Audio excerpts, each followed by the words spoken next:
Mises, pasensya na po, pero decline po ang lahat ng card nyo. Sinubukan ko na rin po ang inyong debit card, pero insufficient funds na po ang nakalagay. Para akong binuhusan ng nagyayelong tubig. Sa narinig ko mula sa billing clerk ng Makati Medical Center. Nanunuyo ang lalamunan ko, at ang mga kamay ko ay nanginginig habang hawak ang 3 piraso ng plastic na dapat ay naglalaman ng perang magliligtas sa buhay ng anak ko. Sa likod ko, naririnig ko ang mabilis na pagtinit ng EKG monitor mula sa loob ng emergency room. Isang tunog na tila orasan ng kamatayan para sa aking 12 taong gulang na anak na si Gabriel. Hindi maaari, miss. Pakisubukan ulit. Baka nagkamali lang ang system. Kakapasok lang ng malaking pondo sa account na iyan, noong 1 linggo, pakiusap ko. Halos magmakaawa ang boses ko. Tumingin sa akin ang clerk ng may halong awa at inib. Mrs., 5 beses ko na pong sinubukan. Nakablock po ang mga accounts nyo mula sa main office. Kung hindi po kayo makakapag-deposit ng kahit 50,000 piso para sa down payment ng emergency surgery ni Gabriel, hindi po namin siya maililipat sa operating room. Kailangan na po siyang maoperahan sa loob ng susunod na 30 minuto. 30 minuto? Iyon na lang ang natitirang oras para kay Gabriel. Ang puso ko ay tila pinipiga. Sa loob ng 15 taon, ibinigay ko ang lahat para sa pamilyang Salcedo. Ibinenta ko ang lupaing minana ko sa aking ina, tinalikuran ko ang sarili kong karera, at naging anino lang ako ng asawa kong si Ricardo para suportahan ang bawat ambisyon niya. Ngunit ngayon, sa sandaling kailangan ko ang bunga ng lahat ng pagsasakripisyo ko, hinarangan ako ng sarili kong asawa. Mabilis kong kinuha ang cellphone ko at tinawagan si Ricardo. 1 ring, 2, 3. Sa bawat segundong lumilipas, nararamdaman ko ang pagtakas ng buhay ni Gabriel. Sa 10 pagkakataon, may sumagot din sa wakas. Pero hindi ang boses ni Ricardo ang narinig ko. Hello Nora, bakit ba tawag ka ng tawag? Alam mo namang busy si Ricardo sa isang napakahalagang meeting dito sa Tagaytay, di ba? Napatigil ako, si Bianca. Ang matalik kong kaibigan na ako mismo ang nagpasok sa kumpanya ni Ricardo noong walang-wala siya. Bakit siya ang may hawak ng phone ng asawa ko? At bakit may naririnig akong malakas na tugtugan at tawanan sa kabilang linya? Hindi iyon tunog ng isang business meeting. Bianca, nasaan si Ricardo? Ibigay mo sa kanya ang phone, nagmamakaawa ako. Si Gabriel, kailangan niyang maoperahan ngayon din. Nakalock ang lahat ng accounts namin. Hindi ako makabayad sa ospital. Sigaw ko, hindi ko na mapigilan ang pag-agos ng luha ko sa gitna ng mataong lobby ng ospital. Narinig ko ang isang mahinang tawa mula kay Bianca, isang tawang puno ng pangungutya. Nora, masyado ka namang madrama. Sabi ni Ricardo, tigilan mo na raw ang paggawa ng kwento para lang makahingi ng pera. Alam naming mahilig kang mag-imbento para lang makuha ang atensyon niya. Anyway, we're celebrating. Isang malaking deal ang kakaklose lang namin. At ayaw ni Ricardo na masira ang mood niya dahil sa mga emergency mo. Meeting, celebration, halos mabulunan ako sa sarili kong laway. Bianca, buhay ng anak ko ang nakataya dito. Pakiusap, ibigay mo kay Ricardo. Maya-maya, narinig ko ang pamilyar na boses ng lalaking pinangakuan ko ng katapatan habang buhay. Ngunit ang boses na yon, na dati ay puno ng tamis, ngayon ay mas matalas pa sa kutsilyo. Nora, ano ba? Huwag mo akong ipahiya sa harap ng mga business partners ko. Sinabi ko na kay Marisa na i-freeze muna ang mga card mo dahil masyado ka ng malakas gumastos. Matuto kang magtipid. At tungkol kay Gabriel, kung may sakit talaga siya, dalhin mo siya sa public hospital. Huwag mo akong istorbuhin. Ricardo, si Gabriel ang anak mo. Mamamatay siya kung hindi siya maooperahan ngayon. Sigaw ko. Pero huli na ang lahat. Binabaan na niya ako ng telepono. Nanlambot ang mga tuhod ko at napaupo ako sa malamig na sahig ng ospital. Ang mga tao sa paligid ko ay tumitingin. Ang ilan ay may awa. Ang ilan ay may pandidiri. Ako, si Leonora Evangelista Salcedo, na laging nakasuot ng mamahaling damit sa mga charity ball, ngayon ay nagmumukhang pulubi sa harap ng billing counter.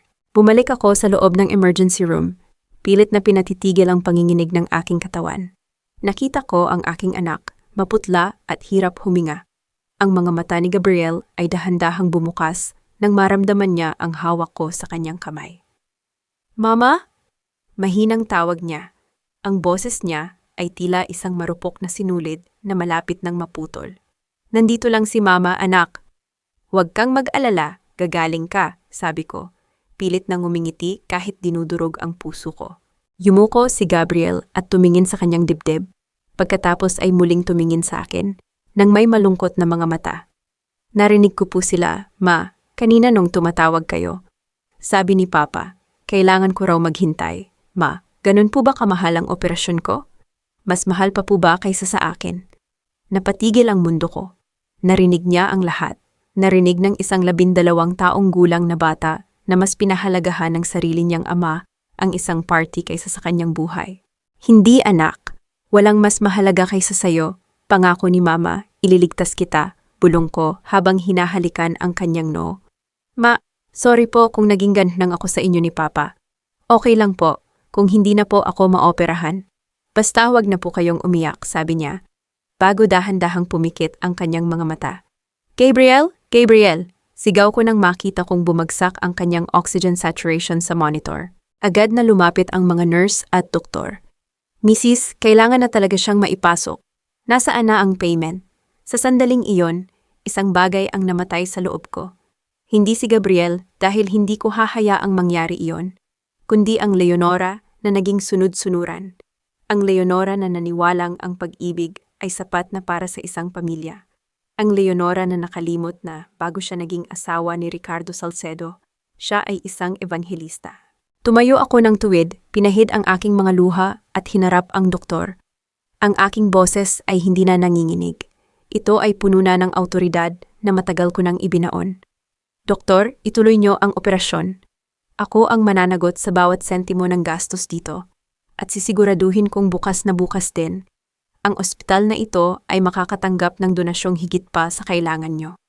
Tumingin sa akin ang doktor nang may pagtataka.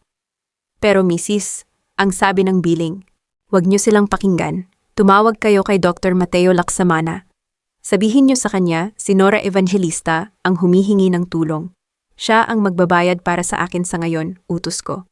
Habang pinapanood kong itulak ang stretcher ni Gabriel patungo sa operating room, kinuha ko muli ang aking cellphone. Hindi ko na tinawagan si Ricardo.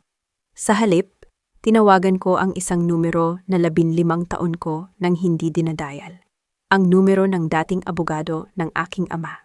Attacker Severino, si Nora ito, oras na po para buksan ang pinatago ni Papa sa inyo.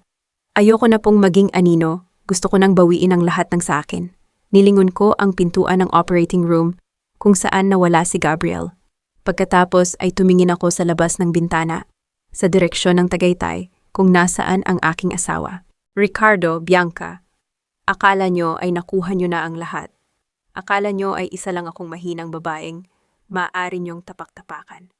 Ngunit hindi nyo alam, ang perang winawaldas nyo ngayon, ang kumpanyang kinatatayuan nyo, at ang dangal na ipinagmamalaki nyo ay pag-aari ko. At simula sa araw na ito, sisiguraduhin kong wala kayong matitirang kahit isang sentimo. Ang aking pananahimik ay tapos na, at ang inyong pagbagsak ay nagsisimula pa lang. Ang bawat segundo sa tapat ng operating room ay tila isang dekada ng paghihirap. Ang amoy ng antiseptic at ang malamig na hangin ng ospital ay lalong nagpapatindi sa paninigas ng aking buong katawan.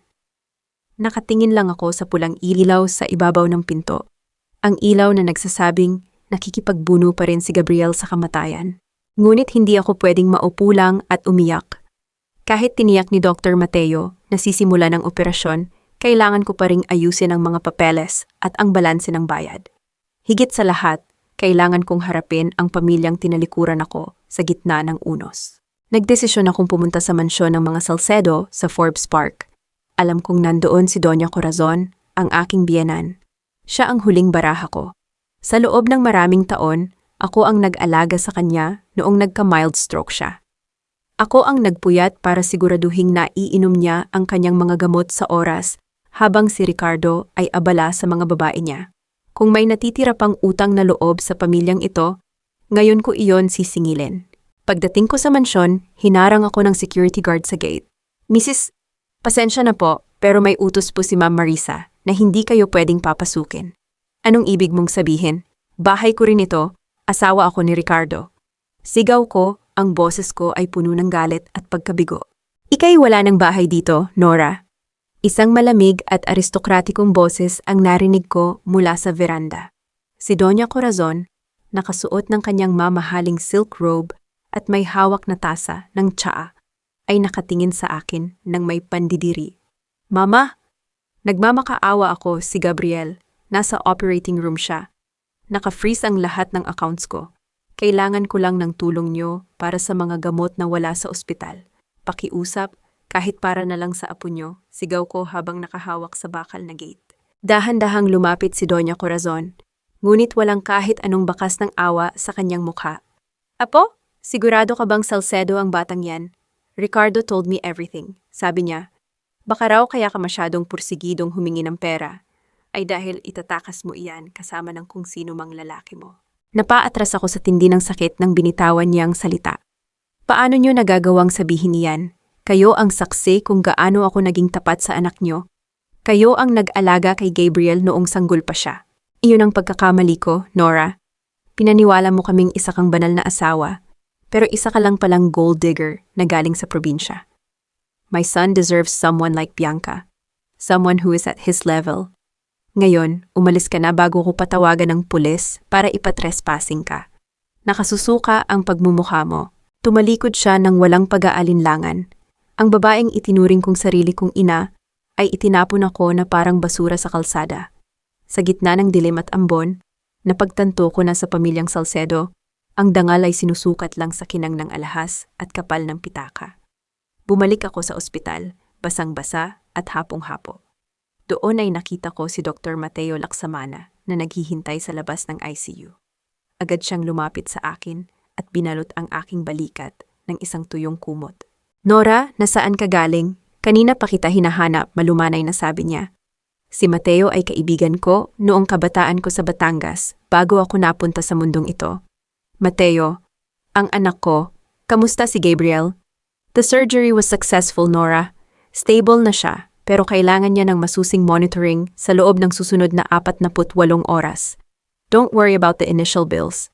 I use the hospital's charity foundation for now to guarantee everything. Alam kong may pinagdadaanan ka. Nakahinga ako ng maluwag, pero alam kong hindi pa tapos ang laban. Salamat, Mateo. Hindi ko alam kung paano kita mababayaran. Huwag mo na munang isipin iyon. Magpahinga ka muna, sagot niya. Ang kanyang mga mata ay puno ng pag-aalala. Pero Nora, kailangan mong malaman, sinubukan kong i-access ang iyong personal savings account para sa iba pang kailangan ni Gabriel, ang account na nakapangalan lang sa iyo mula sa mana ng tatay mo. Kinutuban ako ng masama.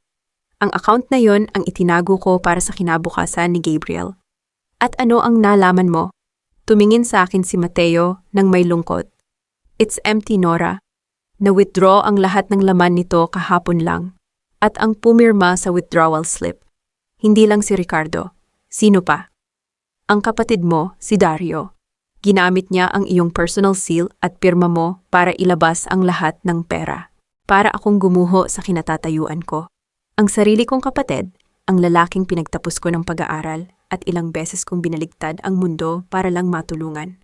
Si Dario, ang kaisa-isa kong kadugo, ay nakipagsabwatan sa asawa ko para nakawan ako habang ang anak ko ay naghihingalo. Napatingin ako sa salamin ng ICU kung saan mahimbing na natutulog si Gabriel na puno ng mga tubo sa katawan. Sa bawat paghinga niya, lalong tumitindi ang apoy ng galit sa puso ko. Hinubad ko ang aking suot na wedding ring, ang singsing na simbolo ng 15 taong panluloko at pagtitiis. Nilapag ko ito sa malamig na silya ng ospital. Ricardo, Bianca, Dario, Mama Corazon, mahina kong bulong pero bawat salita ay may dalang sumpa. Akala nyo ay kinuha nyo na ang lahat sa akin. Akala nyo ay iniwan nyo akong walang armas. Ngunit nakalimutan nyo, ako ang anak ni Esteban Evangelista at sisiguraduhin kong bawat sentimong ninakaw nyo, bawat patak ng luhang idinisgrasya nyo sa amin ni Gabriel ay pagbabayaran nyo ng may kasamang interes. Kinuha ko ang cellphone ko at muling tinawagan si Ate Severino. Ang boses ko ay wala ng bakas ng pagmamakaawa. Attorney, ituloy natin. Gusto ko nang makuha ang kabuuan ng Evangelista Trust. At ati, ihanda mo rin ang mga kaso para sa pagnanakaw at falsification of documents. Hindi ko palalagpasin kahit ang sarili kong kadugo. Ang gabi ay madilim, pero sa unang pagkakataon sa loob ng maraming taon, malinaw na ang nakikita ko. Ang Nora na martyr ay patay na. Ang Nora na lalaban ang siyang isinilang sa gitna ng trahedyang ito. Pumasok ako sa aming bahay, ang bahay na itinayo mula sa pawis at pangarap ko. Ngunit hindi na ito pamilyar sa akin. Ang bawat sulok ay tila naging estranghero. Ang mga litrato namin ni Ricardo sa dingding ay wala na. Pinalitan na ang mga ito ng mga abstract painting na alam kong panlasa ni Bianca. Hindi ako lumingon sa mga katulong na nakatingin sa akin nang may halong hiya at kaba. Dumiretso ako sa aming master bedroom. Kailangan ko ang mga dokumento ni Gabriel at ang mga papeles ng Evangelista Properties na itinago ko sa vault sa loob ng aking walk-in closet. Ngunit pagbukas ko ng pinto, isang tanawin ang nagpakulo ng dugo ko. Si Bianca. Nakaupo siya sa harap ng aking vanity mirror, suot ang aking paboritong silk robe. Hawak niya ang isa sa aking mga kwintas na ginto, isang mana pa mula sa lola ko, at tinitingnan ito ng may mapanuring mata.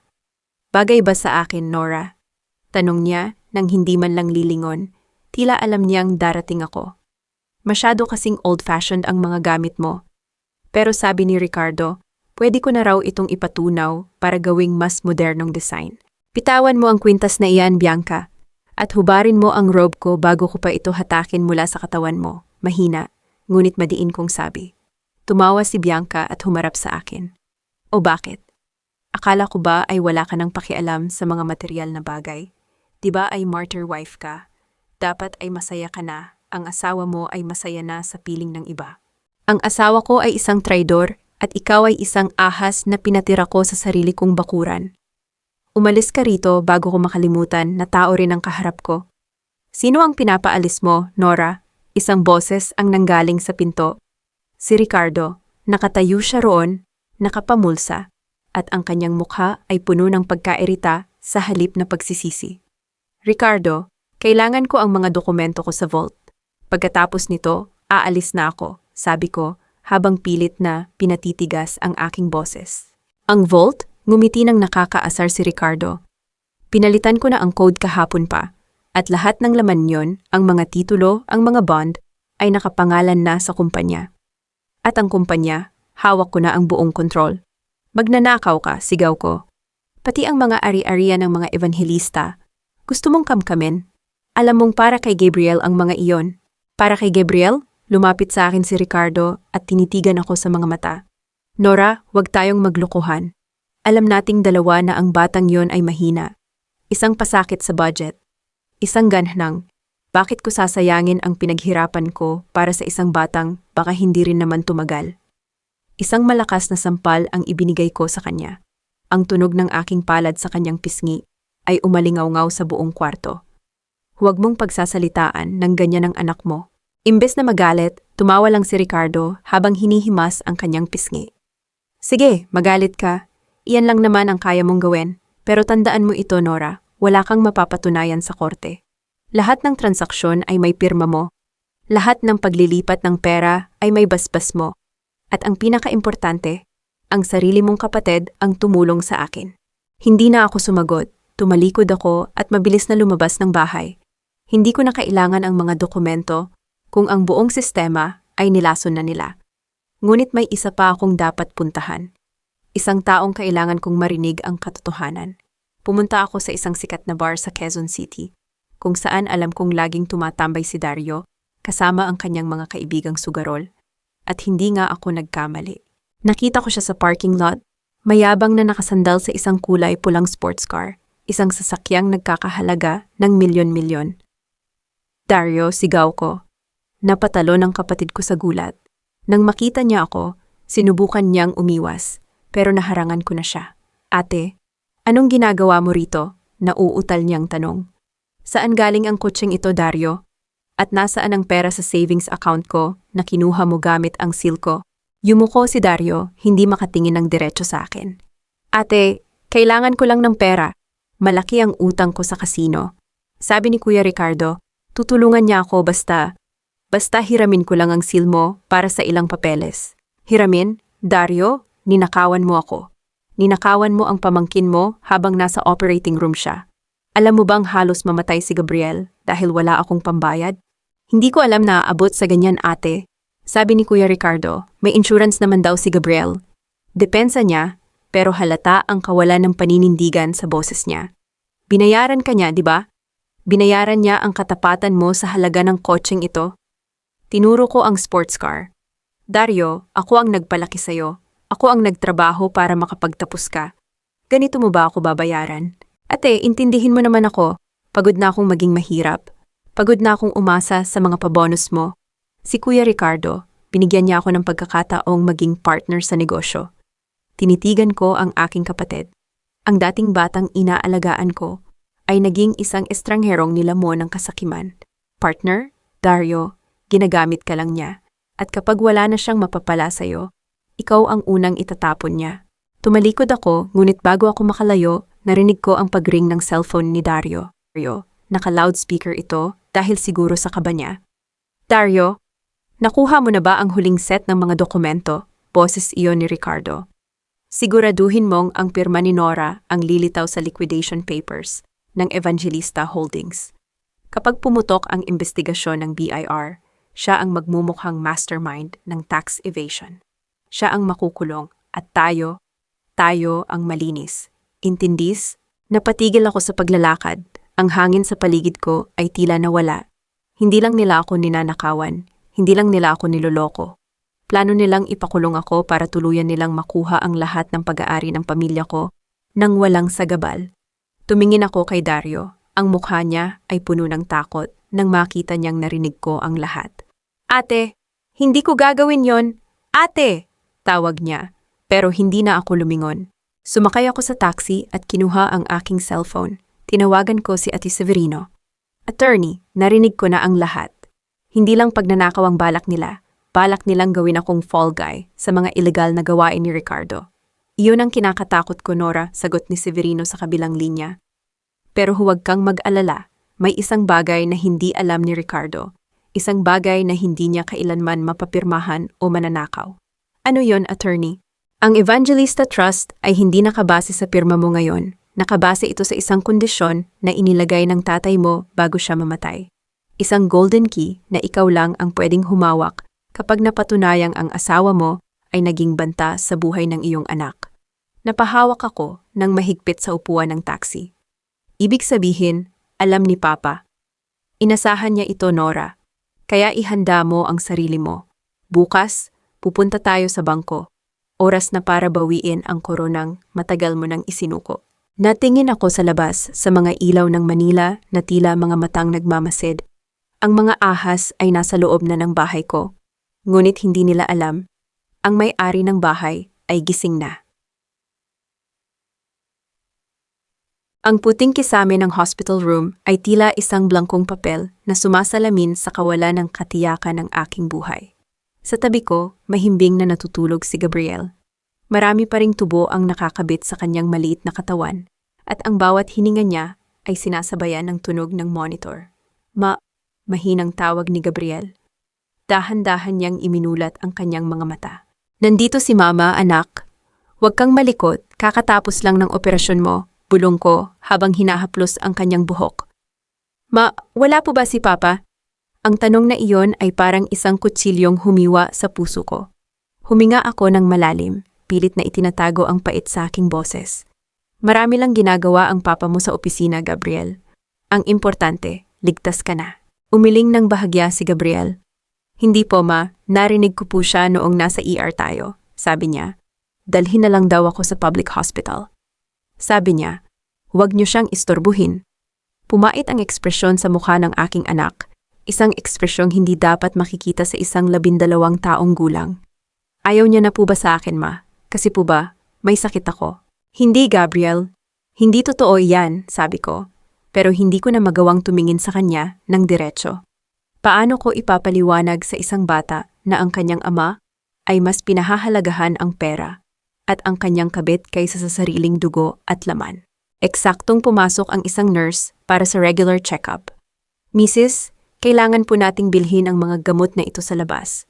Wala po kaming stock sa pharmacy ngayon at kailangang maibigay ito sa loob ng 2 oras para hindi mag-reject ang katawan niya sa mga bagong valves. Tiningnan ko ang reseta, 15,000 piso. Maliit na halaga kung ihahambing sa mga nakaraang gastusin namin. Pero para sa akin ngayon, na wala ni isang sentimo sa bangko, tila ito ay isang bundok na hindi ko kayang akyatin. Ayoko nang abalahin pa si Mateo. Sapat na ang ibinigay niyang tulong. Kinuha ko ang aking maliit na pouch. Doon ay nakalagay ang huling kagamitang may halaga na natitira sa akin. Isang pares ng gintong hikaw na may maliit na diamante. Ito ang huling regalo ng aking ina bago siya pumanaw. Sabi niya, isuot ko raw ito sa mga espesyal na sandali ng buhay ko. Hindi ko akalaing ang espesyal na sandaling iyon ay ang sandaling ibebenta ko ito para sa buhay ng anak ko. Sandali lang, Gabriel. May bibilhin lang si mama sa labas, sabi ko bago mabilis na lumabas ng kwarto. Naglakad ako patungo sa isang pawn shop sa kanto ng ospital. Ang init ng araw at ang usok ng mga sasakyan ay tila sumasakal sa akin. Pagpasok ko, naramdaman ko ang mapanuring tingin ng mga tao. Isang babaeng gusot ang damit, namumugto ang mga mata, at may bakas ng tuyong luha sa pisngi. Hindi nila aakalain na ito ang dating Madam Nora ng mga Salcedo. Magkano po dito? Tanong ko sa lalaking nasa likod ng glass window. Sinuri niya ang hikaw. 10,000 lang, misis. Marami ng gasgas ang diamante. 10,000, pero higit 30,000 ang bili dito noon. Pakiusap, kailangan ko lang ng 15,000 para sa gamot ng anak ko. Pakiusap ko. 10,000 lang ang appraisal namin, misis. Kung ayaw nyo, marami pang ibang pawn shop dyan. Sagot niya nang walang emosyon. Napapikit ako ng mariin. Ang dangal ko ay matagal nang kinuha ni Ricardo. At ngayon, pati ang alaala ng aking ina ay kailangan kong isuko sa murang halaga. Sige, tatanggapin ko na. Habang binibilang ko ang pera, tumunog ang cellphone ko. Isang unknown number. Hello? Nora, nasaan ka? Boses iyon ni Ricardo, malamig at puno ng pagbabanta. Nasa ospital ako, naghahanap ng pambili ng gamot ng anak mo na ninakawan mo ng pera, sagot ko. Huwag mo akong simulan sa drama mo. Tumatawag ako para sabihing, ipinadala ko na ang driver ko riyan para ibigay ang mga papeles. Inihanda na ng abogado ko ang petition for custody. I'm suing you for being an unfit mother.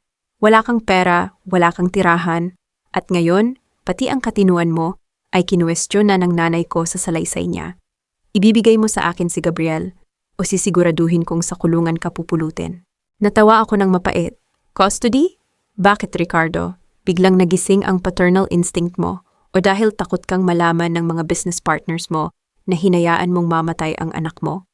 Dahil Salcedo siya at hindi ko hahayaang lumaki siya sa isang pulubi na katulad mo. Pirmahan mo ang voluntary surrender of custody at babayaran ko ang lahat ng bills sa ospital. Iyan ang huling offer ko. Hinding-hindi ko ibibigay ang anak ko sa iyo, sigaw ko bago ko pinatay ang tawag. Bumalik ako sa ospital, mabilis na binili ang gamot at ibinigay sa nurse. Pagpasok ko sa kwarto ni Gabriel, nakita ko siyang nakaupo na sa kama, hawak ang kanyang lumang tablet na dala namin noong dinala siya sa ER. Ma, may ipapakita po ako sa inyo, bulong niya. Umupo ako sa tabi niya. May binuksan siyang file sa tablet, isang voice recording. Ano ito, Gabriel? Noong gabi po bago tayo pumunta dito, narinig ko po kayong nag-aaway ni Papa sa baba. Akala ko po ay tungkol lang sa laro ko, kaya sinubukan kong i-record para ipakita kay Papa na magaling ako. Pero, iba po ang na-record ko. Pinindot niya ang play. Ricardo, bakit mo nilipat ang pondo ng Evangelista Holdings sa account ni Bianca? Iyan ang pambayad natin sa utang ng kumpanya. Boses ko iyon, puno ng takot. Tumahimik ka, Nora. Ang Evangelista Holdings ay akin na.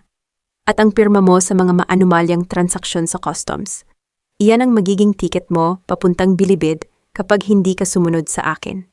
Ginamit ko lang ang pangalan mo para protektahan ang sarili ko. At si Gabriel? Isang pabigat lang ang batang iyan.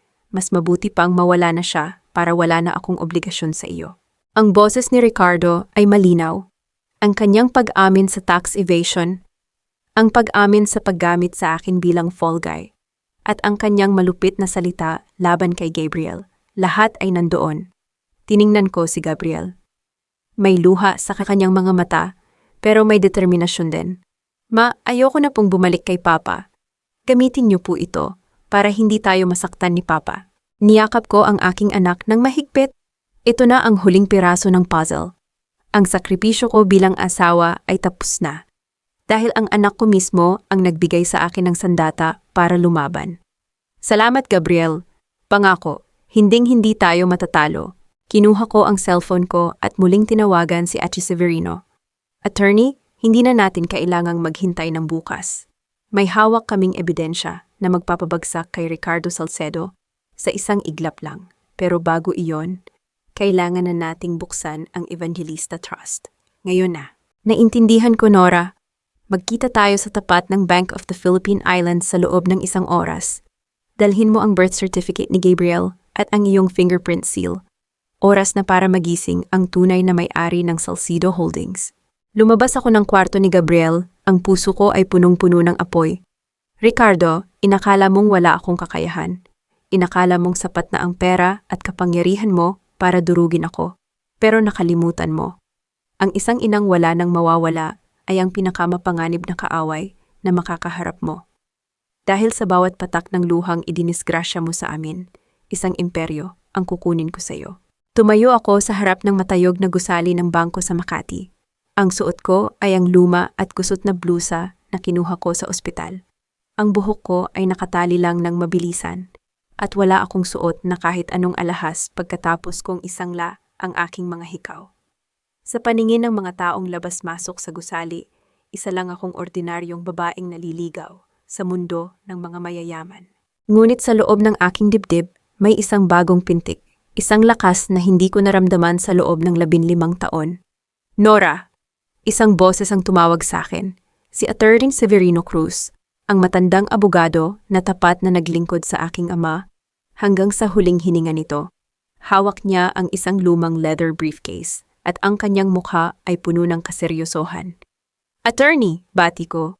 Handa na po ako. Sigurado ka na ba, hiha? Kapag binuksan natin ang Evangelista Trust, wala nang balikan ito. Malalaman ni Ricardo at sisiguraduhin niyang gagawa siya ng gulo, babala niya. Attorney, kinuha na niya ang lahat sa akin. Ang bahay, ang pera, ang katapatan ng kapatid ko, at halos ang buhay ng anak ko. Wala na siyang pwedeng makuha pa, kundi ang karma niya. Pumasok kami sa loob ng bangko. Agad kaming hinarang ng isang security guard. Ma'am, baka po naliligaw kayo.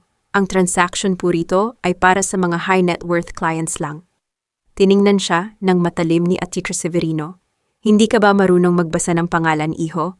Ang kausap mo ay si Leonora Evangelista. Tawagin mo ang branch manager mo, ngayon din. Nang lumabas ang branch manager, agad na nagbago ang ihip ng hangin. Nakilala niya ang aking abogado at ang pangalan ng aking ama. Dinala kami sa isang pribadong silid sa basement, kung saan matatagpuan ang mga safety deposit box. Ang bawat hakbang ko sa malamig na sahig ay tila isang pagbabalik sa nakaraan. Sa gitna ng silid, may isang maliit at lumang kaban na gawa sa mabigat na bakal. Kinuha ni Atty. Severino ang isang susi at iniabot sa akin ang isa pa. Ang susi ng tatay mo at ang thumbprint seal mo, Nora. Iyan ang kailangan para mabuksan ang pintuan ng iyong kalayaan. Nang dahan-dahan kong ilapat ang aking thumbprint sa scanner at pinaliko ang susi, narinig ko ang isang mahinang click. Bumukas ang kaban. Sa loob ay walang ginto o alahas. Sa halip, may mga dokumentong nakatali ng pulang ribbon, isang lumang kwaderno, at isang sulat na may sulat kamay ng aking ama, si Don Esteban. Dahan-dahan kong binuksan ang sulat. Para sa aking kaisa-isang anak, Nora, alam kong kung binabasa mo ito, marahil ay nasa isang madilim na yugtukan ng iyong buhay. Patawarin mo ako kung tila hindi ako nagtiwala sa pinili mong asawa. Ngunit bilang ama, nakita ko sa mga mata ni Ricardo ang isang bagay na hindi mo nakita. Ang kasakiman na mas matimbang kaysa sa pag-ibig. Nora, ang kumpanyang pinaghirapan ni Ricardo, ang Salcedo Holdings, ay itinayo mula sa isang utang na loob na hindi niya kailanman binayaran. Noong muntik nang bumagsak ang tatay niya, ibinigay ko ang lahat ng kapital ko para isalba sila. Ngunit kapalit niyon ay isang lihim na kasunduan. 51% ng kabuuang shares ng Salcedo Holdings ay mananatiling pag-aari ng pamilyang Evangelista na nakatago sa ilalim ng isang shell company na pangalan mo ang nakalagay. Hindi ko ito ibinigay sa iyo noon, Dahil gusto kong matuto kang lumaban gamit ang sarili mong paa. Pero inilagay ko ang golden key na ito, ang kapangyarihang bawiin ang kumpanya sa sandaling saktan kanya o ang magiging apo ko. Gamitin mo ito, Nora, hindi para sa paghihiganti, kundi para bawiin ang dangal na kinuha nila sa'yo. Tandaan mo, ikaw ang tunay na reyna ng imperyong iyan. Nalaglag ang sulat mula sa aking kamay. Napahawak ako sa mesa para hindi matumba. Ibig sabihin, sa akin ang Salcedo Holdings? Tanong ko, halos hindi makapaniwala. Higit pa riyan, Nora, sabi ni Ativer Severino habang inilalabas ang mga sertipiko ng shares. Ikaw ang majority owner, si Ricardo, isa lang siyang empleyado na itinalaga mo para magpatakbo. At dahil sa mga ebidensyang ibinigay mo tungkol sa tax evasion at falsification, may karapatan kang sibakin siya sa pwesto sa isang iglap. Tiningnan ko ang mga dokumento. Ang mga pirma ko na pinalitaw niyang maanumalyang transaksyon ay wala palang bisa. Dahil sa ilalim ng trust, ang lahat ng desisyon sa kumpanya ay kailangang dumaan sa pag-apruba ng main shareholder na walang iba kundi ako. Ang lahat ng ginawa ni Ricardo ay illegal mula sa simula. Attorney, kailan ang susunod na board meeting? Tanong ko. Ang boses ko ay kasing lamig ng bakal. Sa susunod na linggo, Nora, ang taunang stockholders meeting. Balak ni Ricardo na i-announce ang selyo ng merger sa kumpanya ng mga Villarreal, ang pamilya ni Bianca. Mabuti, ngumiti ako. Isang ngiting hindi nakakarating sa aking mga mata. Gusto kong nandoon tayo, pero huwag kang magsasabi kahit kanino. Gusto kong makita ang mukha ni Ricardo kapag nalaman niyang ang pulubing asawa niya ang may-ari ng upuang kinauupuan niya. Eksaktong lumabas kami ng bangko nang mag-ring muli ang cellphone ko. Si Ricardo. Nora, nasaan ka? May nag-report sa akin na pumasok ka sa BPI Makati kasama ang matandang abogado ni Esteban.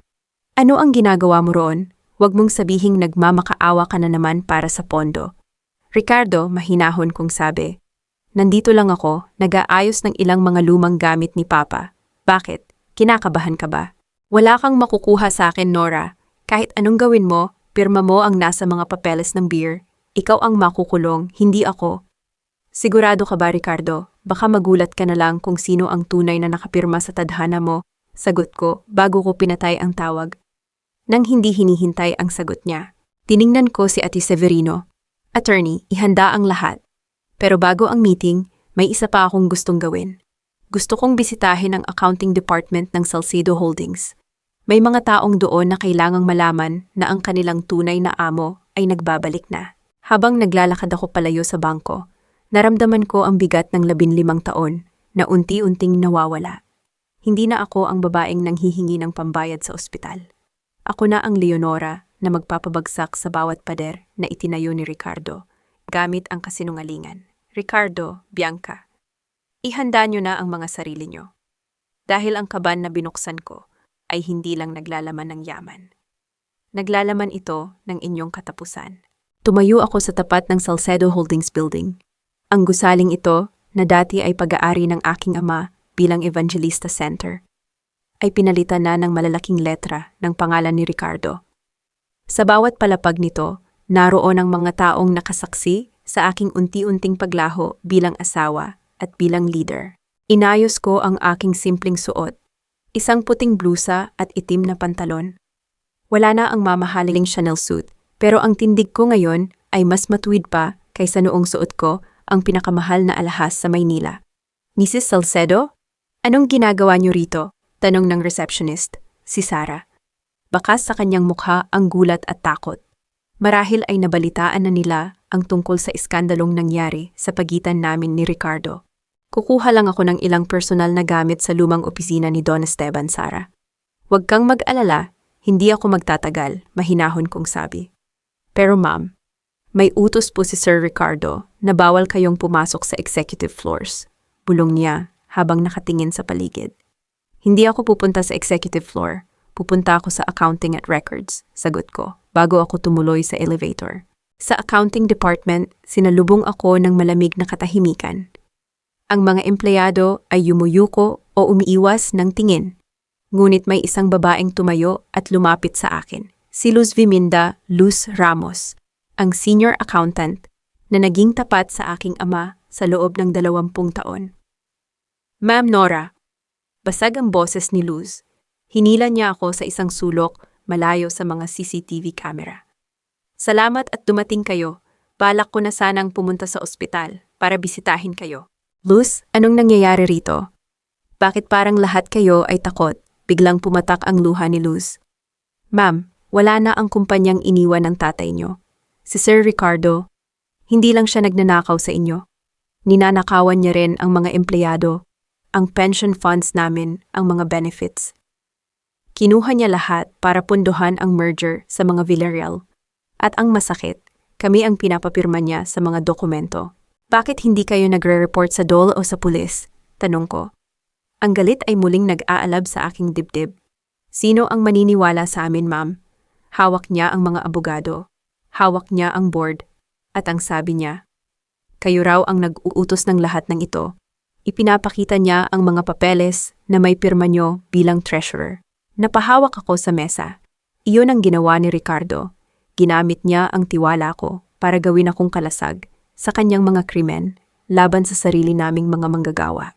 Luz, kailangan ko ang lahat ng original ledgers na itinago mo. Alam kong may kopya ka ng mga tunay na transaksyon bago niya ito ipabago, sabi ko, habang nakatitig sa kanyang mga mata. Nag-aalinlangan si Luz. Ma'am, kapag nalaman niya ito, ipapakulong niya ako.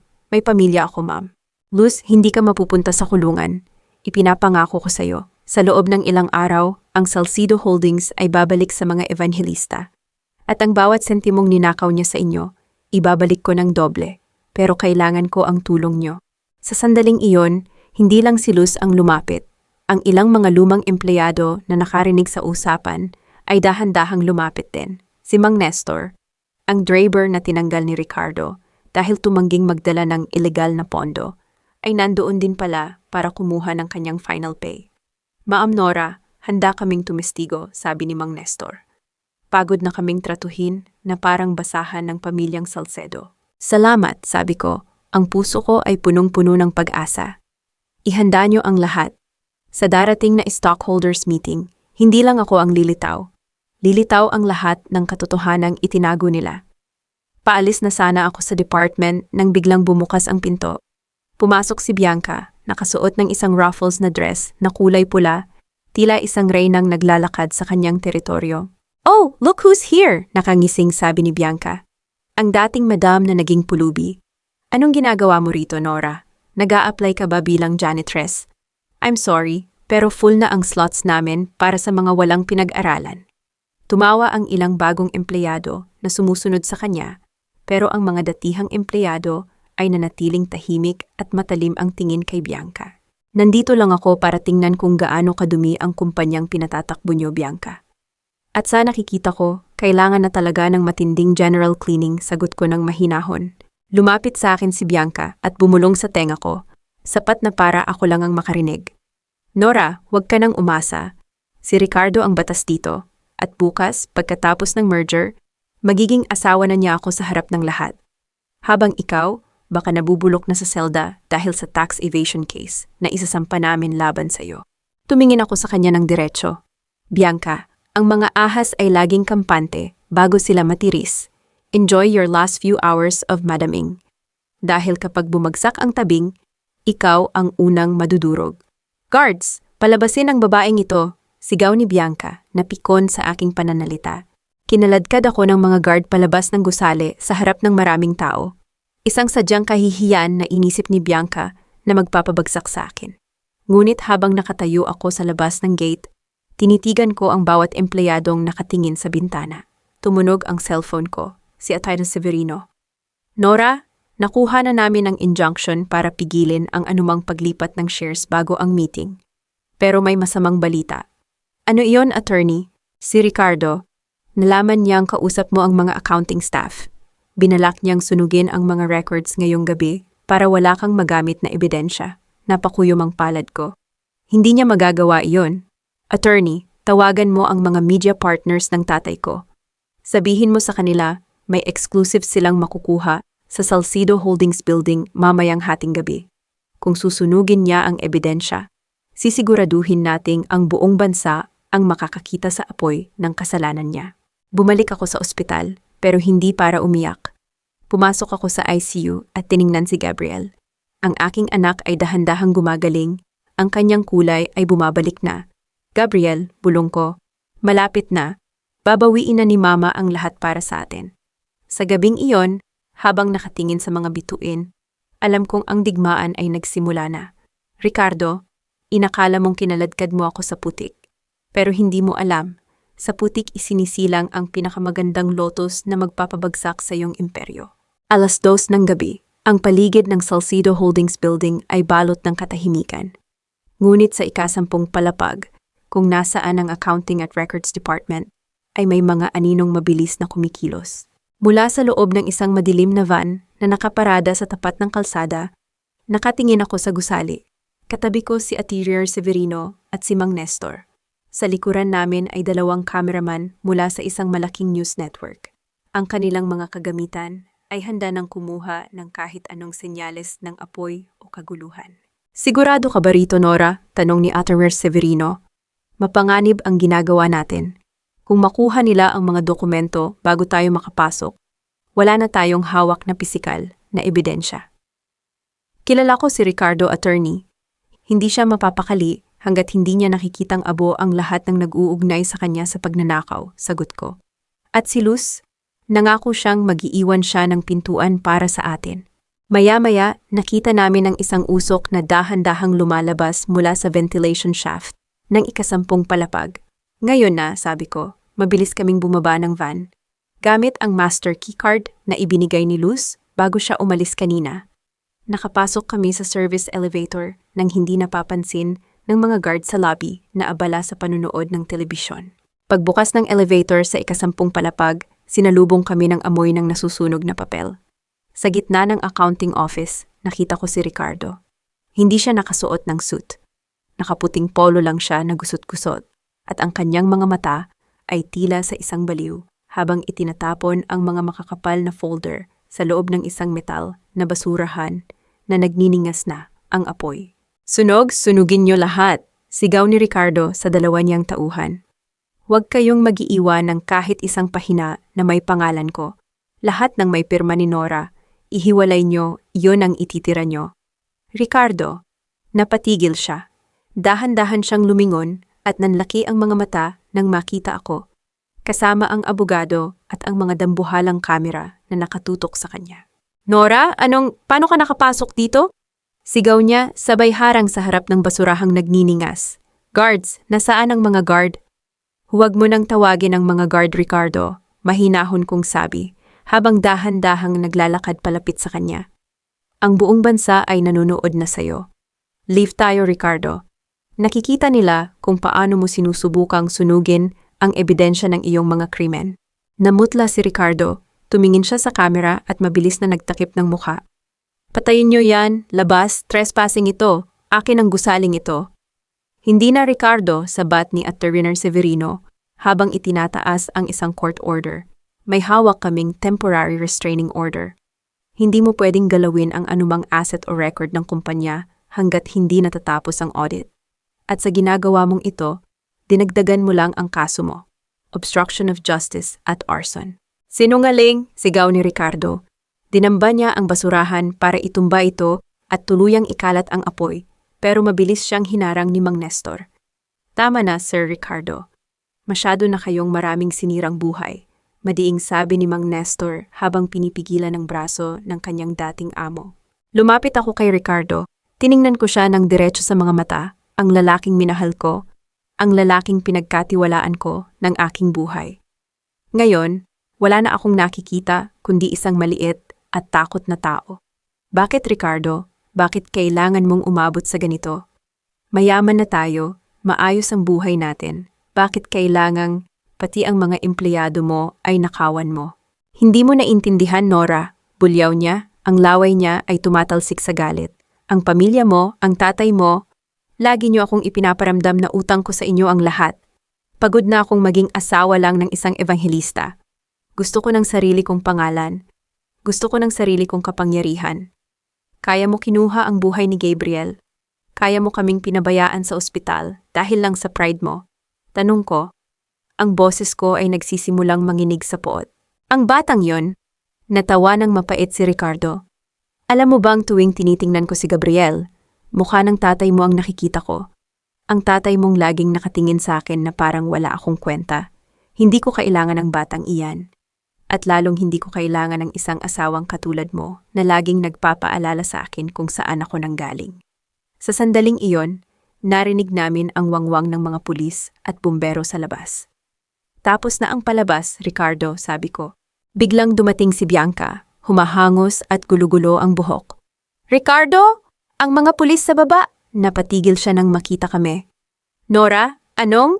Ricardo, anong nangyayari? Bianca, sumama ka na sa kanya, sabi ko, habang itinuturo ang mga pulis na pumasok na sa opisina. Dahil ang merger na pinapangarap nyo, sa kulungan na ang tuloy niyan. Dinampot ng mga pulis si Ricardo at ang kanyang mga tauhan.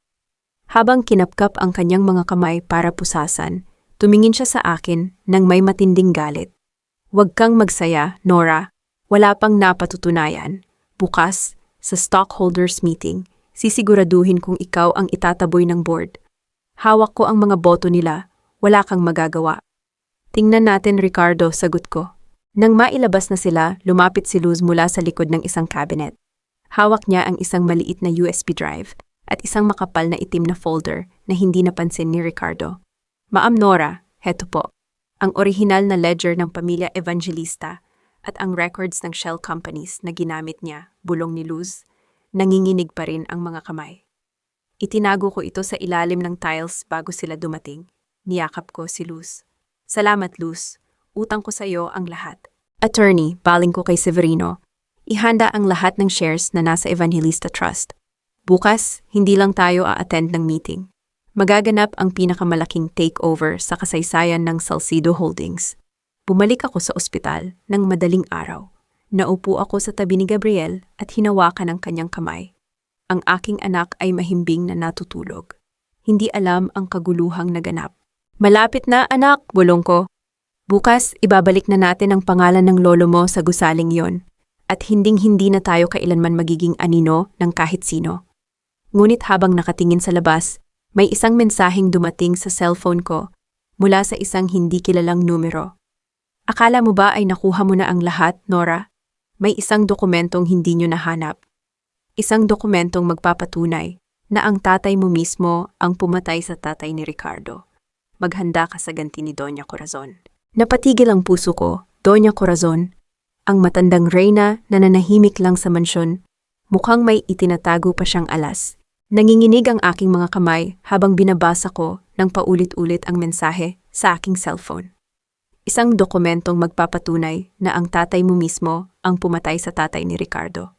Hindi ito maaari. Ang aking ama, si Don Esteban, ay isang taong may prinsipyo. Siya ang tumulong sa pamilya Salcedo noong lugmok sila sa hirap. Paano nila nagagawang baligtarin ang kasaysayan? Nora, anong nangyari? Bakit namumutla ka? Tanong ni Attorney Severino habang papasok sa silid ni Gabriel. Ipinakita ko sa kanya ang mensahe. Matagal na tinitigan ng abogado ang screen at isang malalim na buntong hininga ang kumawala sa kanya. Ang multo ng nakaraan, mukhang hindi talaga papayag si Doña Corazon na bumagsak ang kanyang anak nang hindi ka isinasama. Attorney, totoo ba? May kinalaman ba si Papa sa pagkamatay ng tatay ni Ricardo? Ang alam ko, Nora, ay nalugi ang negosyo ng tatay ni Ricardo dahil sa sarili nitong maling desisyon. Si Esteban ang sumalo sa kanila. Ngunit si Doña Corazon, sa loob ng 30 taon, itinanim niya sa isip ni Ricardo na si Esteban ang dahilan kung bakit nagpakamatay ang kanyang asawa. Iyan ang ginagamit nilang sumpa para kontrolin ang emosyon mo. Hindi ako pwedeng manahimik. Kailangan kong tapusin ito bago magsimula ang stockholders meeting sa susunod na araw. Pinuntahan ko ang mansyon ng mga Salcedo sa huling pagkakataon. Pagdating ko, wala na ang mga guard na humarang sa akin noon. Ang buong bahay ay tila isang libingan, madilim at tahimik. Nakita ko si Doña Corazon sa sala. Nakaupo sa kanyang tila trono, suot ang kanyang itim na belo. Nora, alam kong darating ka, sabi niya sa boses, na tila nanggagaling sa ilalim ng lupa. Itigil niyo na ito, Mama Corazon. Nahuli na si Ricardo. May ebidensya na kami ng pagnanakaw niya. Huwag niyo nang idamay ang pangalan ng tatay ko sa mga kasinungalingan niyo. Kasinungalingan, tumayo ang matanda at lumapit sa akin. May inilabas siyang isang lumang piraso ng papel mula sa loob ng kanyang suot. Heto ang huling sulat ng asawa ko bago siya uminom ng lason. Nakasulat dito na ipinahiya siya ni Esteban sa harap ng lahat ng bangko sa Maynila. Sinigurado ng tatay mo na walang magpapautang sa amin para makuha niya ang shares namin sa murang halaga. Ang tatay mo ay isang buwaya, Nora. At ikaw ay anak ng isang mamamatay tao. Kinuha ko ang papel at binasa ito. Ngunit habang binabasa ko ang bawat salita, may napansin akong mali. Ang petsa ng sulat ay 2 araw bago ang merger na isinalba ng aking ama. Sa ilalim ng mga salita, may mga maliliit na numero, accounting codes na pamilyar sa akin. Mama Corazon. Ang sulat na ito ay hindi tungkol sa pagnanakaw ng shares, sabi ko habang nanginginig ang aking boses. Hindi sa takot, kundi sa pagkamulat.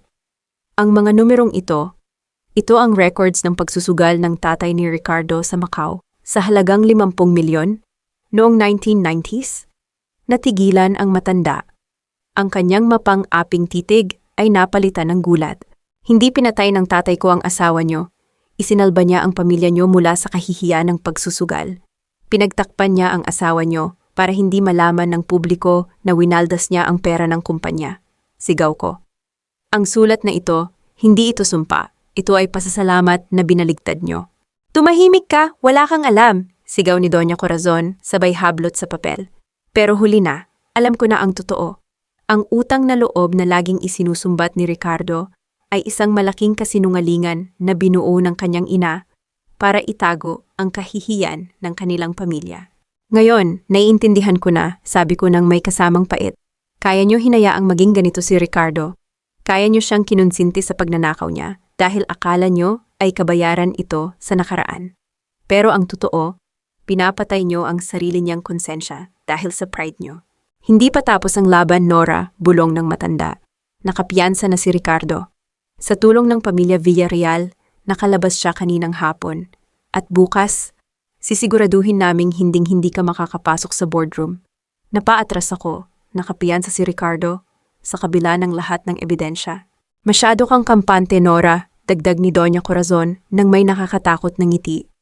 May pirma ka sa custody waiver ni Gabriel. Isang notaryadong dokumento na nagsasabing ibinibigay mo ang anak mo kay Ricardo kapalit ng pag-atras ng kaso. Isinuko mo ang anak mo, Nora, nang hindi mo nalalaman. Ang aking puso ay tila tumigil sa pagtibok. Naalala ko ang puting papel na pinapirmahan sa akin ni Ricardo sa ospital. Noong akala ko ay para sa gamot ni Gabriel. Ginamit niya ang takot ko para linlangin ako. Hinding-hindi niyo makukuha ang anak ko, sabi ko. Pero ang boses ko ay halos pabulong na lang. Subukan mo kaming pigilan bukas at makikita mo kung paano namin dudurugin ang huling natitira sa'yo. Lumabas ako ng mansyon na tila isang zombie. Ang bawat hakbang ko ay mabigat. May hawak akong ebidensya laban sa kumpanya, pero hawak nila ang buhay ng anak ko. Tumawag ako kay Attorney Severino. Attorney, nakalabas si Ricardo. At may hawak siyang custody waiver. Ano ang gagawin ko? Nora, makinig ka.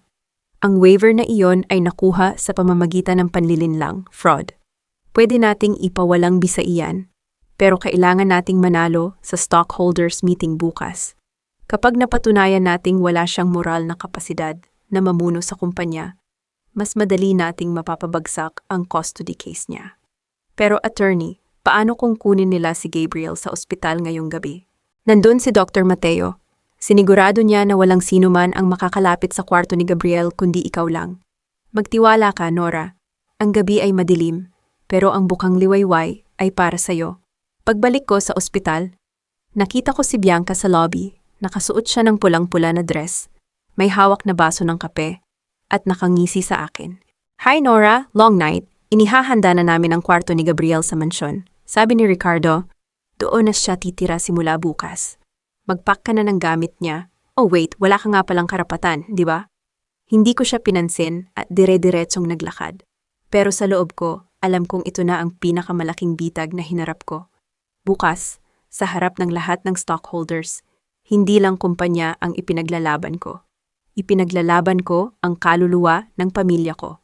Ricardo, inakala mong nakuha mo na ang alas ko, pero hindi mo alam, ang isang inang wala nang mawawala ay handang sunugin ang buong mundo para lang protektahan ang kanyang anak.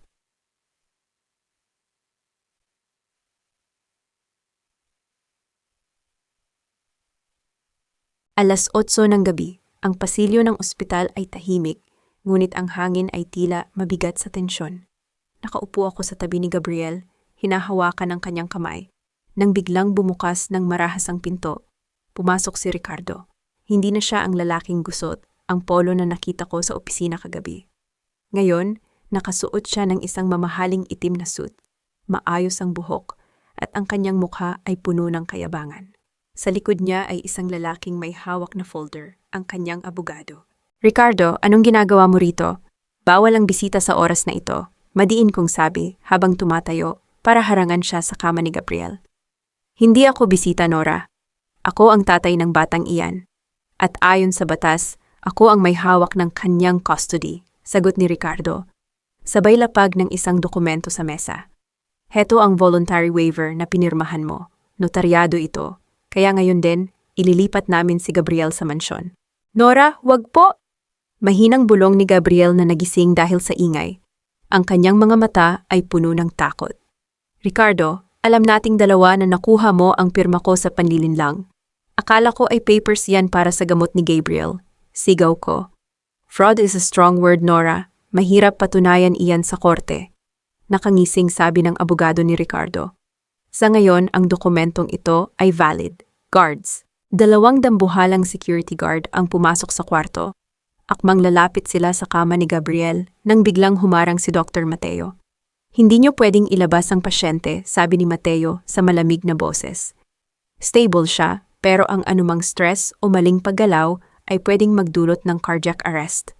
Bilang attending physician, hindi ko pipirmahan ang discharge papers. Mateo, huwag kang makialam dito. Isang tawag ko lang sa board ng ospital na ito, tatanggalan kita ng lisensya, banta ni Ricardo. Lumapit ako kay Ricardo, direkta sa kanyang mukha. Wala na akong nararamdamang takot. Tanging matinding suklam na lang. Sige, Ricardo, kunin mo siya. Ilabas mo siya rito sa harap ng mga kamera na nasa labas, hamon ko. Dahil sa sandaling hawakan niyo ang kama ni Gabriel, ipiplay ko ang recording na hawak ko. Ang recording kung saan sinabi mong isang pabigat lang ang batang yan at mas mabuti pang mawala na siya. Tingnan natin kung anong mangyayari sa image mo at sa kumpanya mo kapag narinig ng publiko ang tunay na saloobin ng isang Ricardo Salcedo. Napatigil si Ricardo, ang kanyang panga ay nagtagis sa galit. Iniisip mo ba talagang maniniwala sila sa isang edited na recording? Subukan mo ako, Ricardo. Bukas ang stockholders meeting. Isipin mo ang mga investors. Kapag nalaman nilang ang CEO nila ay hindi lang magnanakaw, kundi isang ama na nagnanais mamatay ang sariling anak. Sa tingin mo ba ay itutuloy nila ang merger? Tumingin si Ricardo sa kanyang abogado, na dahan-dahang tumango. Isang senyales na dehado sila sa puntong iyon. Fine, sabi ni Ricardo habang inaayos ang kanyang suit. Mananatili siya rito ngayong gabi, pero bukas, pagkatapos kitang hiyain sa harap ng board, kukunin ko ang lahat, Nora, pati ang batang yan. Sisiguraduhin kong sa kalsada ka, pupulutin. Magkita tayo sa boardroom, Ricardo, sagot ko ng walang kurap. Nang makaalis na sila, napaupo ako sa silya at napahawak sa aking noo. Nanginginig ang aking buong katawan. Lumapit si Mateo at hinawakan ang aking balikat. Nora, kailangan mong magpahinga. Bukas ang pinakamalaking laban mo. Hindi ako pwedeng matulog, Mateo. Kailangan kong siguraduhin na ang bombang ito ay sasabog sa tamang oras. Kinuha ko ang aking laptop. Kasama si Atty. Severino sa telepono, sinimulan naming i-blast ang isang anonymous tip sa lahat ng major stockholders ng Salcedo Holdings. Hindi namin ibinigay ang lahat, isang teaser lang ng audit report at isang maikling clip ng pag-amin ni Ricardo tungkol sa mga shell companies. Akala ni Ricardo ay hawak niya ang mga boto dahil sa takot at pera, sabi ni Atty. Severino. Pero ang mga negosyante, higit sa lahat, ay takot mawalan ng pera. Kapag nakita nilang pabagsak na ang barko, sila mismo ang magtatapon sa kapitan. 3:00 na ng madaling araw nang matapos kami. Tumingin ako kay Gabriel na mahimbing na ang tulog. Hinaplos ko ang kanyang pisngi. Anak, para sa'yo ito, hindi na tayo muling yuyuko. Eksaktong pagkatapos nyon, tumunog ang cellphone ko. Isang tawag mula kay Dario. Ate, patawarin mo ako. Humihikbi ang aking kapatid sa kabilang linya. Nalaman ni Ricardo na narinig mo ang usapan namin sa parking lot. Pinagbantaan niya ako, ate. Binawi niya ang kotse. At ngayon, may mga taong sumusunod sa akin. Ate, natatakot ako. Dario, makinig ka, sabi ko nang may halong lungkot at madiing paalala. Kung gusto mong itama ang lahat, pumunta ka sa opisina ni Ate Teresa Severino ngayon din. Ibigay mo ang lahat ng kopya ng mga peking dokumentong pinapirmahan niya sa'yo. Iyan lang ang tanging paraan para hindi ka mabulok sa kulungan kasama niya. Gagawa ako ng affidavit, ate. Isisiwalat ko ang lahat. Basta protektahan mo ako, pangako niya. Ibinaba ko ang telepono. Ang lahat ng piraso ay nasa lugar na. Ang pamilyang bumuo ng kasinungalingan laban sa akin ay unti-unti nang nagkakawatak-watak dahil sa sarili nilang takot. Bago sumikat ang araw, isinuot ko ang aking huling alas. Isang eleganting puting blazer na binili ko gamit ang natitirang pera sa aking Evangelista Emergency Fund.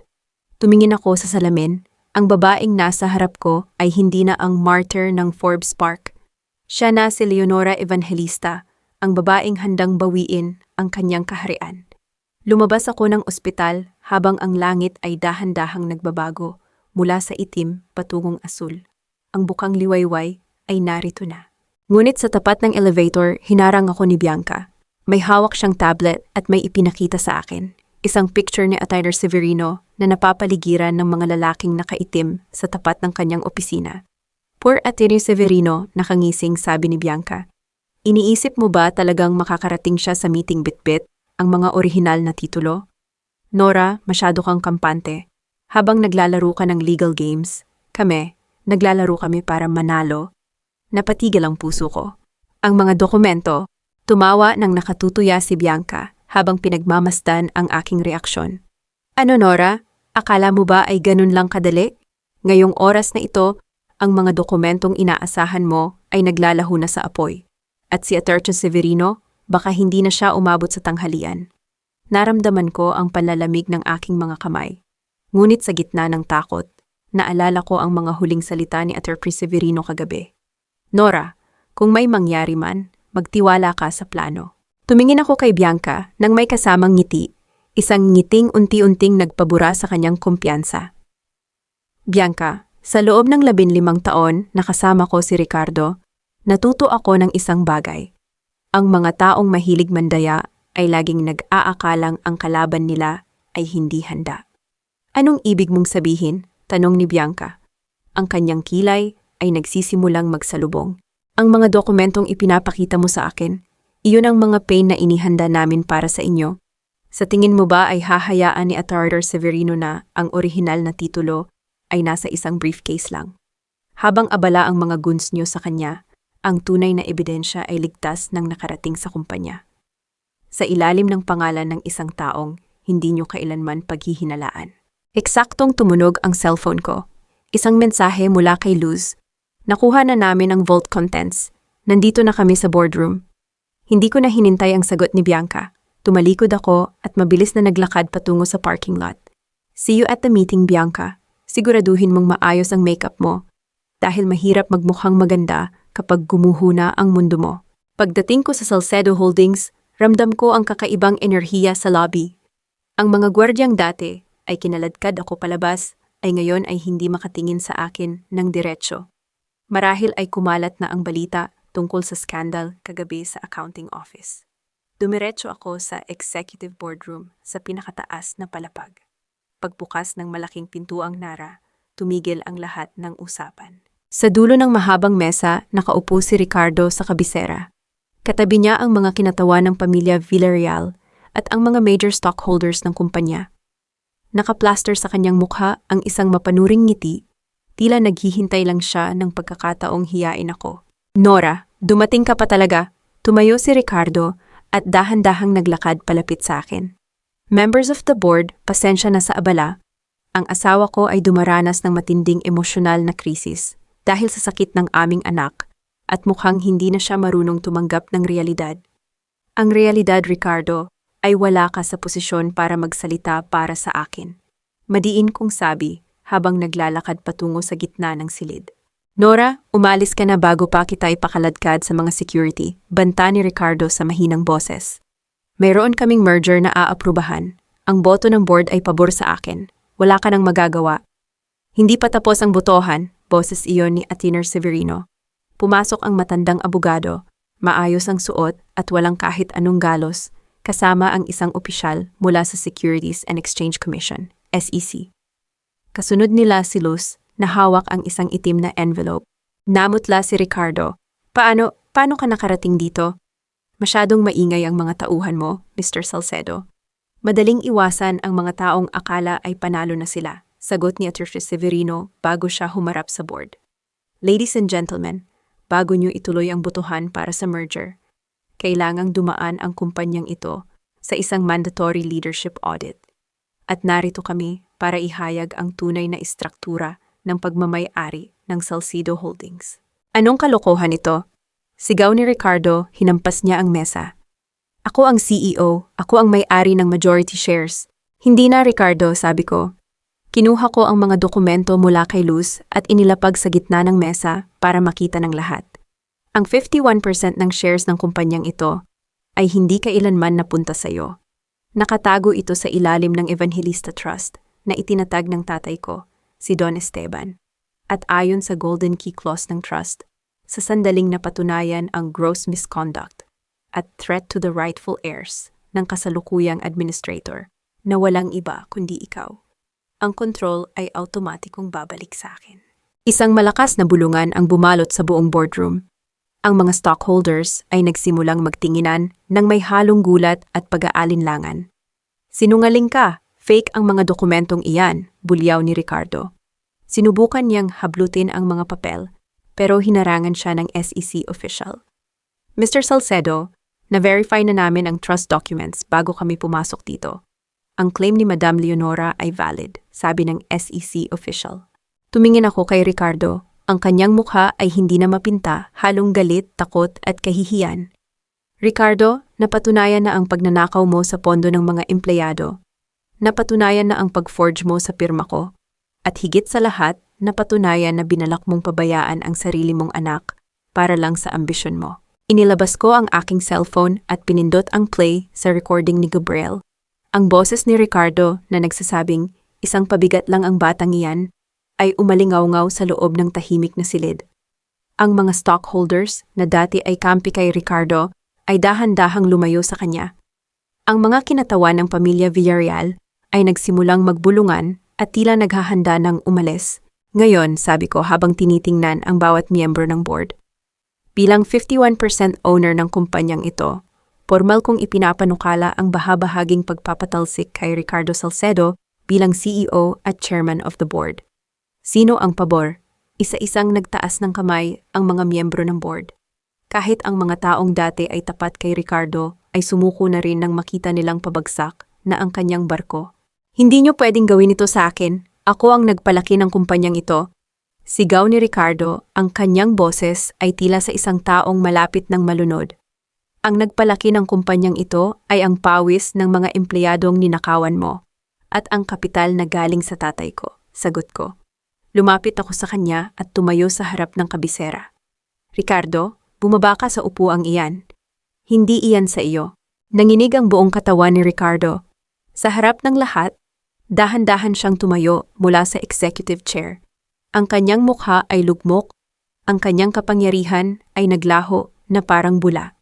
Eksaktong bumukas ang pinto at pumasok ang mga pulis kasama si Dario na nakayuko at nakaposas din. Ricardo Salcedo, you are under arrest for plunder, estafa, and falsification of documents, sabi ng pulis. Habang pinoposasan si Ricardo, pumasok si Bianca, humahangos. Ricardo, ang kumpanya namin, binabawi na ni na Papa ang merger. Napatigil siya nang makita ang mga pulis. Bianca Villarreal, kasama ka rin sa warrant, dagdag ng pulis. Nagsisigaw si Bianca habang kinakaladkad sila palabas. Nora, pagsisihan mo ito. Hindi pa tayo tapos. Nang mawala na ang ingay Ang boardroom ay nabalot ng katahimikan. Hinarap ko ang mga stockholders. Ladies and gentlemen, ang Salcedo Holdings ay magbabalik sa orihinal nitong pangalan, Evangelista Holdings. At ang unang agenda natin ay ang ibalik ang bawat sentimong ninakaw sa ating mga manggagawa. Nang matapos ang meeting, naiwan akong mag-isa sa boardroom. Naupo ako sa executive chair, ang upuang dating kinauupuan ng aking ama. Naramdaman ko ang pagod, pero higit sa lahat, naramdaman ko ang kapayapaan. Bumalik ako sa ospital.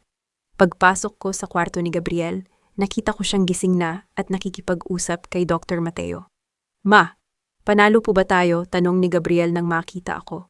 Ngumiti ako at naluha habang niyayakap siya. "Oo anak, panalo tayo. Wala nang mananakit sa atin."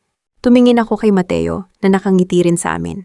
Sa unang pagkakataon, hindi ko na naramdaman ang bigat ng nakaraan. Ang gabi ay natapos na at ang tunay na liwanag ay nagsisimula palang sumikat. Ang loob ng himpilan ng pulisya ay maingay, magulo at puno ng amoy ng lumang papel at pawis. Isang malaking kaibahan sa malalamig at mababangong opisina na kinasanayan ni Ricardo at Bianca. Sa loob ng isang maliit na interrogation room, nakaupo si Ricardo. Wala na ang kanyang kurbata at ang kanyang mamahaling suit ay punong-puno na ng gusot. "Hindi niyo ako pwedeng ikulong dito. Tumawag kayo ng abogado. I want my phone call." Sigaw ni Ricardo sa pulis na nagbabantay sa kanya. "Mr. Salcedo, kanina pa nakarating ang abogado niyo, pero mukhang mas inuuna niya ang pakikipag-usap sa SEC tungkol sa inyong mga assets." Malamig na sagot ng pulis. Sa kabilang silid, naririnig ko ang hysterical na boses ni Bianca. "Sinungaling siya. Si Ricardo ang nag-utos sa akin. Wala akong alam sa mga shell companies na yan. I was just his girlfriend. Ricardo, traitor ka." Pumasok ako sa silid kung nasaan si Ricardo. Huminto siya sa pagsigaw at tinitigan ako ng may matinding poot. "Nora, masaya ka na ba? Nakita mo na kaming ganito? Inubos mo ang lahat ng pinaghirapan ko. Ang pinaghirapan mo, Ricardo, ay kinuha mo sa maling paraan." Mahinahon kong sabi, habang nakatayo sa harap niya. "Hindi ko inubos ang yaman mo. Ang sarili mong kasakiman ang umubos sa iyo. Pinili mong nakawan ang mga taong nagtitiwala sa iyo, pati ang sarili mong anak. Ngayon, oras na para harapin mo ang resulta. Isang kompetisyon lang ito, Nora. Ganito ang business." Depensa pa rin niya, pilit na itinatago ang takot sa kanyang mga mata. "Ang business ay may etika, Ricardo. Ang pamilya ay may puso. Wala ka ng parehong iyan," sagot ko. Iniabot ko sa kanya ang isang folder. "Heto ang mga papeles para sa annulment. Isinampa ko na rin ang kasong child abuse at abandonment of minor. Huwag mo nang subukang lumaban, dahil bawat ebidensya ay hawak ko." Bago ako lumabas, narinig ko ang mahinang paghikbi ni Ricardo. Hindi iyon hikbi ng pagsisisi, kundi hikbi ng isang taong nawalan ng kapangyarihan. Sunod kong pinuntahan ang custodial area kung nasaan si Dario. Nakita ko ang aking kapatid, nakayuko at mugto ang mga mata. Nang makita niya ako, agad siyang lumapit sa rehas at humawak ng mahigpit. Ate Nora, patawarin mo ako. Nasilaw lang ako, ate. Ayoko nang mabulok dito pag susumamo ni Dario." Tinitigan ko siya ng matagal. "Dario, kapatid kita, mahal kita, pero kailangan mong managot. Ginamit mo ang pangalan ng tatay natin para sa ilegal na gawain. Hindi kita tatalikuran bilang kapatid, pero hindi ko rin gagamitin ang kapangyarihan ko para itago ang krimen mo. Magserbisyo ka ng parusa mo at kapag nakalabas ka na, doon kita tutulungan na magsimulang muli." Iniwan ko si Dario na umiiyak. Masakit para sa isang ate na makitang nasa likod ng rehas ang kapatid. Pero alam kong ito lang ang tanging paraan para matuto siya ng leksyon na hindi mabibili ng pera. Ang huling hintuan ko ay ang mansyon ng mga Salcedo. Pagdating ko roon, nakita ko ang mga truck ng kumpanya na kumukuha ng mga gamit. Ayon sa court order, ang mansyon ay bahagi ng mga assets na babawiin ng Evangelista Holdings dahil ginamit ni Ricardo ang pondo ng kumpanya para bayaran ang utang sa kotseng at mga renovations nito. Sa sala, nakita ko si Doña Corazon. Nakaupo siya sa kanyang tila trono. Pero wala na ang dating ningning ng kanyang mga alahas. Nakasuot lang siya ng simpleng itim na duster.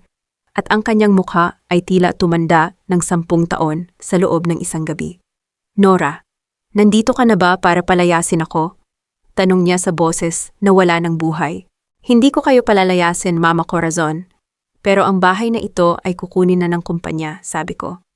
Maaari kayong lumipat sa maliit na bahay namin sa Batangas. Doon ay may mag-aalaga sa inyo. Pero hindi na kasing luho ng buhay nyo rito. Bakit mo ginagawa ito pagkatapos ng lahat ng ginawa namin sa'yo? Dahil hindi ako katulad nyo, sagot ko. Tinuruan ako ng tatay ko na ang katarungan ay hindi kailangang maging malupit. Ibinigay ko ang lahat sa pamilyang ito at sinuklian niyo ako ng pang-aapi. Ngunit para kay Gabriel, hindi ko kayo hahayaang mamatay sa kalsada. Pero huwag na kayong aasa na makakabalik pa si Ricardo sa kapangyarihan. Tumalikod ako at naglakad patungo sa pinto. Ngunit bago ako lumabas, hinubad ko ang aking wedding ring. Ang gintong singsing na simbolo ng 15 taon kong pagtitiis. Tiningnan ko ito sa huling pagkakataon. Ang mga gasgas, ang kintab na kumukupas na. Inilapag ko ang singsing sa ibabaw ng piano ni Doña Corazon. Tapos na ang obligasyon ko sa inyo, sabi ko. Lumabas ako ng mansyon habang ang araw ay unti-unting lumulubog. Ang imperyong itinayo sa kasinungalingan ay tuluyan ng gumuho. Ang mga Salcedo na dating kinatatakutan at kinagigiliwan ay isa na lang babala sa mga taong umaabuso sa kapwa. Bumalik ako sa ospital. Pagpasok ko sa kwarto ni Gabriel, nakita ko siyang nakaupo na sa wheelchair. Itinutulak ni Dr. Mateo. Masigla na ang kanyang mukha at ang kanyang mga mata ay nagniningning sa tuwa nang makita ako. Ma, sabi ni Dr. Mateo, pwede na raw akong lumabas bukas, sigaw ni Gabriel. Niyakap ko siya ng mahigpit. Oo, anak, uuwi na tayo. Pero sa ibang bahay na tayo titira. Isang bahay na puno ng pagmamahal at walang mga sikretong nakatago. Tumingin ako kay Mateo, na tahimik lang na nakatingin sa amin. Ang kanyang mga mata ay nagsasabing naintindihan niya ang bawat hirap na pinagdaanan ko. Salamat, Mateo. Para sa lahat, bulong ko. Wala iyon, Nora. Karapat-dapat ka sa kapayapaang ito, sagot niya. Hinarap ko ang bintana ng ospital. Ang mga ilaw ng lungsod ay tila mga bituing nagsasabing tapos na ang bagyo. Ang Evangelista Holdings ay nasa aking kamay na ang aking anak ay ligtas at ang aking dangal ay muli kong nabawi. Ang pagguho ng imperyo ni Ricardo ay ang simula ng aking pagbangon. At sa pagkakataong ito, sisiguraduhin kong ang pundasyon ng aking bagong buhay ay gawa sa katotohanan, katarungan at tunay na pag-ibig, isang bagay na hindi kailanman mabibili ng anumang yaman. 2 taon ang mabilis na lumipas. Ang sikat ng araw sa Lukban, Quezon, ay tila mas masigla habang idinadaos ang Pahiyas Festival. Ang bawat bahay ay napapalamutian ng makukulay na kiping, mga prutas, at gulay bilang pasasalamat sa masaganang ani. Ngunit para sa akin, ang okasyong ito ay higit pa sa pasasalamat sa ani ng lupa. Ito ay pasasalamat sa Annie ng aking paninindigan. Ma, tingnan niyo po, ang daming tao sa booth ng foundation, masayang sigaw ni Gabriel. 14 na taon na siya ngayon. Matangkad, malusog, at wala na ang bakas ng pamumutla sa kanyang mga pisngi. Ang kanyang operasyon sa puso ay naging matagumpay. At ngayon, siya na ang tumatayong Youth Ambassador para sa Gabriel Heart Foundation, ang sangay ng aming kumpanya na nagbibigay ng libreng operasyon sa mga batang may sakit sa puso. Dahan-dahan lang, Gabriel, baka mapagod ka, paalala ni Dr. Mateo Laksamana na naglalakad sa tabi ko. Hindi na siya nakasuot ng puting gown ng doktor. Nakabarong Tagalog siya na presko sa mata. Sa nakalipas na 2 taon, hindi lang siya naging doktor ni Gabriel. Naging sandigan ko siya sa bawat hakbang ng pagbabago ng aking buhay. Hindi niya ako kailanman minadali. Hinintay niya ang sandaling ako mismo ang handa ng muling magtiwala. Napakaganda ng ngiti mo ngayon, Nora, bulong ni Mateo, habang pinapanood namin si Gabriel na nakikipag-usap sa mga bata. Masarap lang sa pakiramdam na ang dating luhang idinisgrasya sa amin. Ngayon ay naging lunas na para sa iba, sagot ko nang may ngiti. Ang Evangelista Holdings ay muling nakilala sa mundo ng negosyo, hindi dahil sa yaman nito, kundi dahil sa integridad. Ibinalik ko ang lahat ng benepisyo ng mga empleyado, at si Luz ay isa na ngayon sa aking mga pinagkakatiwalaang vice presidents. Si Mang Nestor naman ay ang head ng logistics at security. Hindi ko rin tinalikuran ang mga taong nagkasala sa akin, ngunit hindi ko sila hinayaang makaiwas sa katarungan. Si Ricardo ay kasalukuyan pa ring nagsisilbi ng kanyang sentensya sa bilibid. Balita ko ay iniwan na rin siya ng lahat ng kanyang mga kaibigan. Nakakatanggap ako ng mga sulat mula sa kanya, puno ng paghingi ng tawad at pagsusumamo na bisitahin siya ni Gabriel. Pinayagan ko si Gabriel na bisitahin ang kanyang ama nang minsan, ngunit malinaw ang sabi ng anak ko, "Ma, pinatawad ko na si Papa para sa sarili kong kapayapaan, pero hindi ko na po siya kayang tingnan bilang bayani." Si Bianca naman ay nahatulan din ng ilang taong pagkakakulong dahil sa pakikipagsabwatan sa malawakang estafa. Ang pamilya Villarreal ay tuluyan ng bumitaw sa kanya para maisalba ang kanilang pangalan. Sa huli, napatunayan ng tadhana na ang mga alyansang nabuo sa kasakiman ay madaling maglaho kapag dumating ang unos. At si Doña Corazon, nanatili siya sa aming lumang bahay sa Batangas. Binibisita ko siya paminsan-minsan para dalhan ng gamot. Wala na siyang boses, wala na ang kanyang trono. Pero sa kanyang katahimikan, sana ay nahanap na niya ang tunay na kahulugan ng pamilya na hindi nakabase sa titulo. "Nora," hinto ni Mateo habang nakatayo kami sa ilalim ng isang malaking puno ng mangga, malayo sa ingay ng parada. "Alam kong marami kang pinagdaanan, at alam kong ang puso mo ay matagal na ring nagtago sa loob ng isang kaban para hindi na muling masaktan." Huminto ako at tumingin sa kanya. Kinuha niya ang aking kamay, ang kamay na dati ay nanginginig sa takot. Ngunit ngayon ay matatag na. Hindi ako nangangako ng isang perpektong buhay. Pero nangangako akong sa bawat pagtibok ng puso mo at sa bawat desisyon mo para kay Gabriel at sa inyong kumpanya, hindi ka na mag-iisa. Pwede ko na bang makuha ang golden key ng puso mo? Naluha ako, pero sa pagkakataong ito, luha ito ng kaligayahan. Inalala ko ang sandaling nasa lobby ako ng ospital. Walang pera, selyado ang mga card, at itinaboy ng lahat. Inalala ko ang sakit ng pagtaksil. Ngunit tiningnan ko rin ang babaeng nakatayo rito ngayon, isang babaeng hindi na kailangang magmakaawa para sa kanyang halaga. "Mateo?" sabi ko habang nakatingin sa kanyang mga mata. "Ang susi ng buhay ko ay matagal ko nang nahanap. At ang susi sa hinaharap ko, masaya akong ibahagi iyon sa'yo." Naglakad kami pabalik sa booth, magkahawak kamay. Nakita ko ang isang nanay na yakap-yakap ang kanyang anak, nakatatapos lang operahan ng foundation. Lumapit ako sa kanila at hinawakan ang balikat ng ina. "Huwag kang mag-alala," bulong ko sa kanya. "Ligtas na ang anak mo. Wala ka nang dapat bayaran." Niyakap ako ng nanay habang umiyak sa tuwa. Sa sandaling iyon, naramdaman ko ang tunay na tagumpay. Ang aking kwento ay hindi nagsimula sa pagpapakasal sa isang mayamang lalaki. At hindi rin ito nagtapos sa pagkakaroon ng limpak-limpak na salapi. Nagsimula ang tunay kong buhay nang matutunan kong tumayo sa sarili kong mga paa, bawiin ang aking dangal, at gamitin ang aking kapangyarihan para maging boses ng mga walang boses. Dati, ako si Nora, ang asawang binaliwala. Ngayon, ako si Leonora Evangelista, isang ina, isang leader at isang babaeng malaya. Dahil sa dulo ng bawat sakit at pagsubok, laging may naghihintay na bukang liwayway para sa mga taong marunong lumaban ng may katarungan at magmahal ng walang hinihintay na kapalit. Uuwi na kami, hindi sa mansyon ng mga Salcedo, kundi sa isang tahanang puno ng katotohanan. Isang bagong simula na kailanman ay hindi na mapapatay ng anumang dilim.